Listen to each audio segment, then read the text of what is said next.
Bonsoir Olivier Roussat. Bonsoir. Depuis une semaine maintenant, la France cherche une réponse aux attentats. Quelles mesures avez-vous prises chez Bouygues Télécom? Chez Bouygues Télécom, on a eu de façon très opérationnelle dès vendredi soir la constitution d'une cellule de crise qui était destinée d'une part à vérifier que l'ensemble des procédures de sécurité étaient en place chez nous pour s'assurer que personne ne pouvait pénétrer sur nos sites. Et puis surtout, nous avons rappelé toutes les équipes qui sont à l'interface avec le service de sécurité, qui collaborent avec les services de police pour pouvoir faire un certain nombre de choses concernant tout ce qui touche aux télécommunications. Pour retrouver les terroristes cachés à Saint-Denis, la police a effectivement utilisé des écoutes, la géolocalisation. Avez-vous aidé les enquêteurs? Alors, ce sont des choses qui sont prévues dans les licences de chaque opérateur et bien évidemment, nous avons un service spécialisé là-dessus avec des gens qui sont habilités secret défense, qui sont sous astreinte en permanence, que nous avons fait revenir de façon importante samedi. Ils étaient plus nombreux que la normale, de façon à pouvoir répondre aux demandes des forces de police. Secret défense, j'imagine donc que vous ne pouvez pas là-dessus précisément nous en dire davantage, c'est ça? Pas plus, non, effectivement. L'état d'urgence est instauré pour 3 mois. Est-ce que ça veut dire que vous allez aider davantage les autorités? Ça veut dire que nous avons, dans les mesures normales de police, des échanges avec eux chaque fois qu'une perquisition, une réquisition pardon, nous est faite. C'est des choses qu'on va continuer de faire.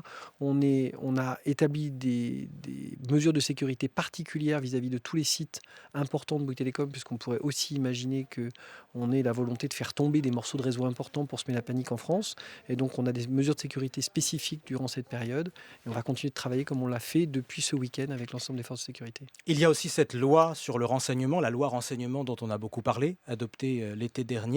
Que change-t-elle pour vous? Est-ce que ça veut dire très concrètement, et je pense à ceux qui nous écoutent, Olivier Roussac, que vous surveillez, que vous écoutez, vous, davantage vos clients? Alors, nous n'écoutons rien. Il faut bien comprendre que la totalité des systèmes qui sont positionnés et seules les forces de police ont accès à ces systèmes. On installe des systèmes dans nos réseaux dont les forces de police disposent selon des pratiques qui sont totalement définies par la loi.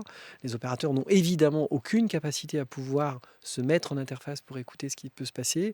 Et je pense qu'il y a un certain nombre de choses qui vont s'accélérer maintenant avec ce qui s'est produit, avec l'installation, pour avoir des systèmes qui soient probablement capables d'aller encore plus loin dans l'ensemble des choses qui peuvent être recueillies à l'heure actuelle et utilisées par les forces de sécurité. Si vous êtes là ce soir aussi, Olivier Roussat, c'est parce que Bouygues Télécom développe son réseau mobile. Vous venez de faire un très gros chèque, presque 500 millions d'euros pour obtenir de nouvelles fréquences. C'est la bande 700, ce qu'on appelle parfois les fréquences en or. Qu'est-ce que ça va changer pour vos clients? Eh bien, pour nos clients, ça va nous permettre de renforcer l'ensemble des fréquences qu'on attribue au très haut débit mobile. Le très haut débit mobile, c'est la 4G, ce qu'on appelle vulgairement la 4G, avec des évolutions de cette 4G. Et il faut avoir à l'esprit que plus un opérateur possède de fréquences par rapport à son nombre de clients, plus il peut développer des services qui sont rapides et des services qui offrent des capacités supérieures. Et donc, c'était important pour nous de pouvoir acquérir des fréquences lorsqu'il y en a à vendre. On ne maîtrise pas les dates auxquelles les fréquences se vendent. Et donc, quand il y a un appel d'offres qui est organisé par l'État français, eh bien, on se présente pour pouvoir en acheter et pouvoir continuer à développer et rester ainsi le référent 4G que nous sommes en termes de qualité, puisqu'on est C'est la numéro un. qualité du réseau, la qualité de l'écoute, C'est le débit, les données, qu'est-ce que c'est c'est? essentiellement la capacité, c'est-à-dire la non-saturation du réseau et les débits qui sont offerts. Pour la qualité de ce que l'on écoute, ce sont des choses qu'on introduit à l'heure actuelle, mais qui ne sont pas dépendantes du nombre de fréquences qu'on possède. J'ai vu pourtant, Olivier Roussac, que certains de vos concurrents avaient acheté 2 blocs de fréquences, là où vous, Bouygues Télécom, vous en avez acheté un. Alors, il y avait de toute façon 6 blocs à vendre. Nous étions 4 prétendants pour ces 6 blocs. Il faut savoir que le résultat que nous visions, nous, c'était d'acquérir un bloc. Et en fait, Pourquoi? l'option que nous avions, c'était de garder l'équilibre établi, c'est-à-dire que nous sommes le référent 4G à l'heure actuelle en France. On souhaitait le rester et avec l'acquisition d'un bloc, nous le restions.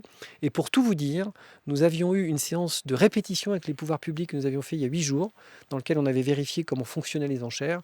Et la cible des pouvoirs publics à l'époque était 2, 2, 1, 1. Oui, mais 2, ça c'est-à-dire... aurait pu être vous. C'était trop cher de blocs pour Non, Bouygues pas du tout. Télécom? C'était tel que les... Il faut comprendre qu'un opérateur comme Bouygues Télécom n'avait pas nécessairement besoin de fréquences pour écouler le trafic, que c'était quelque chose d'intéressant d'en acheter un, ça n'avait pas de sens d'en acheter deux. Il y a quelques mois, Olivier Roussat, vous avez décidé de casser les prix dans l'Internet fixe pour attirer de nouveaux clients. Combien de clients avez-vous gagné depuis le début de l'année? Alors, depuis le début de l'année, on a gagné 268 000 nouveaux clients. Nous avons surtout gagné depuis cette offensive que nous avions lancée en mars de l'année dernière. Vous avez 2 remonté les points. prix d'ailleurs depuis. Non, nous avons toujours notre prix à 19,99, ça n'a pas changé. Nous avons Vous gagné en avez remonté 2 certains. points de part de marché. Nous avons toujours ce prix d'appel à 19,99. Et donc, cette stratégie agressive dans le fixe paye, elle est rentable pour nous, puisqu'elle nous permet de progresser sur le fixe de façon finalement assez rapide, parce que l'Internet fixe, c'est un marché qui est assez visqueux, c'est-à-dire que les clients hésitent à changer d'opérateur. Donc c'est une stratégie qui s'avère payante, que nous poursuivons à l'heure actuelle. Vous gagnez des clients, mais vous continuez à perdre de l'argent. Quel est l'intérêt? Alors, nous gagnons des clients et nous restaurons les marges de Bouygues Telecom, puisque ce qu'on a annoncé dans les résultats que nous venons d'annoncer au troisième trimestre, c'est quelque chose qui était tout à fait important pour nous. Depuis mi-2011, le chiffre d'affaires était en décroissance. Nous avons, au troisième trimestre cette année, nous sommes repartis avec un chiffre d'affaires en croissance, c'est-à-dire que nous avons maintenant une inflexion et que nous repartons en croissance de chiffre d'affaires, donc en croissance de marge, donc en croissance de résultats. Et donc les premiers bénéfices pour... Les premiers bénéfices, ce que l'on regarde chez les opérateurs, on a l'excédent brut d'exploitation, puisque nous avons beaucoup de choses qui se font dans le résultat net. Et donc l'excédent brut d'exploitation de cette année sera en croissance significative par rapport à celui de l'année dernière et conforme à ce que nous avions annoncé à l'ensemble des investisseurs cet été. Donc c'est une bonne nouvelle. Avant l'été, tout le monde s'en souvient, votre concurrent SFR a tenté de racheter Bouygues Télécom. Vous Sans aviez succès. refusé. Pas de regret?